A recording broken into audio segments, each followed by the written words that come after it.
So whenever I pee, if I look down and notice any sort of genital abnormalities, I usually immediately call my dad. Don't we all?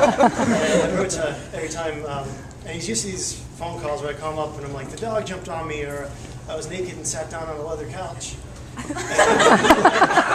So when I was about 18, I looked down and things weren't quite even. There was, things weren't symmetrical. So I called him up and I was like, Dad, I think I got a hernia. And he goes, well, does it hurt when you pee? And I said, no, should it? Like, why would a hernia hurt when you pee? And he goes, oh, I thought you said gonorrhea. And I said, Dad, I'm definitely not cool enough to be doing anything that would give me gonorrhea. And he said, well, you better go to a doctor for that. And so I go to a doctor, and of course, she's a female doctor.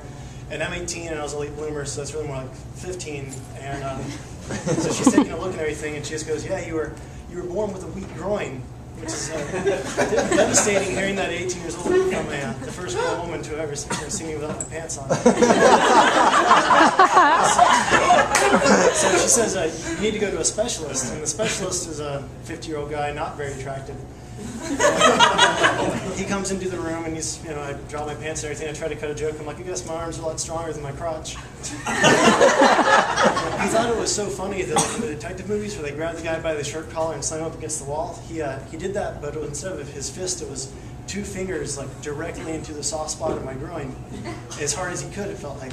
And so I go up on my toes, and he says, cough. And pretty much every breath had left my body, but I realized that if I didn't make some sort of noise, we were going to be like that for hours with this dangling on his 2 gloved fingers. And so I get a cough out, and he stops and he goes, yeah, you were born with a weak groin. And, that wasn't as devastating, but it still meant I had to have surgery, and I tried to brag about it to my friends, but it wasn't really that cool at all.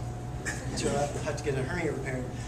And so I go into the back room for the preparation and everything, and they're like, all right, well, someone's going to come and get you prepped up for surgery. And I'm thinking, okay, a little bit of iodine, no big deal. And I'm wearing one of those gowns and not a whole lot else. And a lady walks in, and she kind of looks like what you'd expect your best friend's grandma to look like. She has wrinkles, but like friendly wrinkles, not like living dead wrinkles. And she's smiling, and she has a stack of white towels and some clippers and a razor. And she comes in and says, so how are you doing? I'm just like, hanging out. She lifts up the gown, and she places some towels, and she starts working. And she's trying to make small talk, and she's like, oh, so how old are you? I was like, 18. She goes, my husband looked just like you. Your wife's going to have to help you shave your back when you get older. I don't know what I wanted to hear, but it wasn't really that, because I'm on one end of masculinity, being born with a weak groin, and on the other end, like, I'm going to have to shave my back one day. And I'm still kind of trying to work that one out. But so she goes, she does her thing, and she leaves, and I have the surgery. And I wake up, and she left like a racing stripe of hair just from here all the way down, but everything else was completely gone. And I still haven't really figured out why. And I probably should have taken a picture just to gross people out, but I never did. And since I have had a hernia, a lot of my friends like to ask me about it, and apparently I'm the expert on it since my groin ripped once.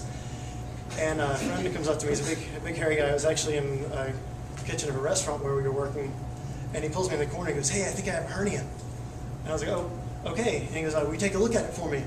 And I'm like, I don't want to. But before I can say anything, he's a big hairy guy and he's sweaty, and the only thing that smells worse than a big hairy sweaty guy's armpits or his crotch. And so he actually he unzips his pants and pulls them down and shoves his hips at me and says, well, what do you think? And the only thing I can say while I'm trying not to breathe in is, does it hurt when you pee? All right.